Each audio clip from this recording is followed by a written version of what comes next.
বলে সুবহানাল্লাহ।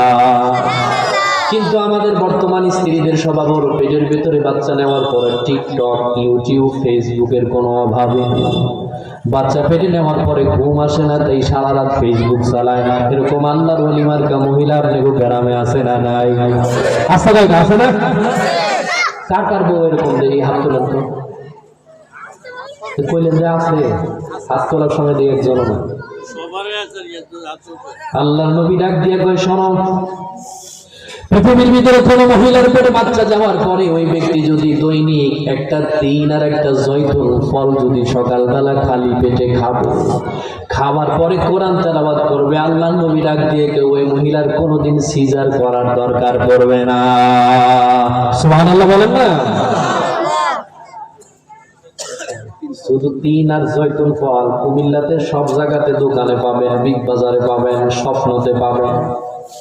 যাদের গর্ভবতী মহিলা আছে তাদেরকে খাওয়ানোর চেষ্টা করবেন ইনশাআল্লাহ। আমি আপনাদের কাছে বলি, আমাদের কোরআন হাদিসের আলোচনাটা যেন আমলের নিয়তে হয়। জোরে বলি আমিন। আল্লাহ রাব্বুল আলামিন ডাক দিয়ে বলে, বান্দারে, কেন আমার গোলামি ছাড়া কারো গোলামি করা যাবে না?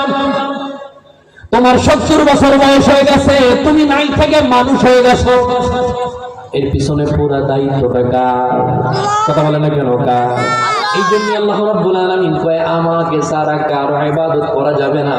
আল্লাহ বলে, আমি ফয়সালা দিয়ে দিলাম। প্রথম নাম্বার ফয়সালা হলো আল্লাহ তা'বুদু ইল্লা ইয়া, আল্লাহর গোলামি ছাড়া পৃথিবীর অন্য কোনো মানুষের গোলামি করা জায়েজ নাই। ঠিক কি না?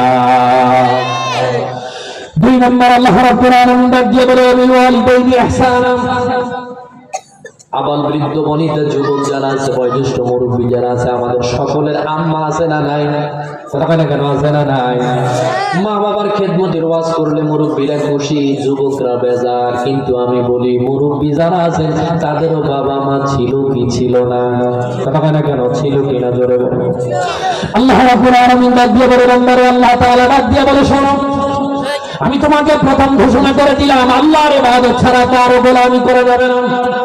দুই নম্বর ওয়াবিল ওয়ালিদাইনি ইহসানা, আল্লাহর পরে তুমি গোলামি করবে, দাসত্ব করবে, ইহসান করবে, খেদমত করবে একমাত্র মা বাবা।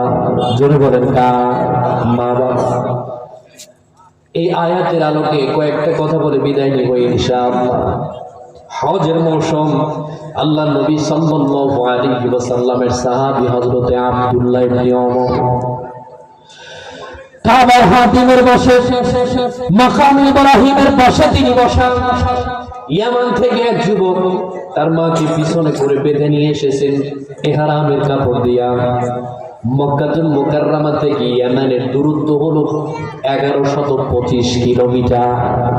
কত দূর? 1125 কিলোমিটার। তার বৃদ্ধ মা ঠিক মতো চোখে দেখে না, কথা বলতে পারে না, পেশাব পায়খানা তিনি কাপড়ের ভিতরেই করে। যুবক তার মাকে সেই ইয়ামান থেকে পিঠের ভেতরে বেঁধে নিয়ে এসেছে। মাকাম ইব্রাহিমের পাশে তার মাকে নামালেন। দুই পায়ের থেকে ব্যান্ডেজ খোলার পরে ফিনকি দিয়া রক্ত এবং পানি বের হয়ে গেল। যুবকের দিকে নজর করে তাকায় আছে অনেক মানুষ। ও বন্ধু, আমি আপনাকে বলি, একটু জবাব দেন, এই বালিখানা থেকে আপনি আপনার অসুস্থ মা বাবাকে কোনোদিন পিঠে করে ব্রিজ পার করছেন? এরকম ঘটনা আছে? কথা কেন কেন? আসেনি? যদি না থাকে তাইলে জবাব দিবে। কিন্তু ইয়ামানি যুবক, তিনি তার বাবাকে, তার মাকে 1125 কিলোমিটার দূর থেকে পিঠের ভিতরে করে বেঁধে নিয়ে এসেছেন। ও বন্ধু, তাপমাত্রা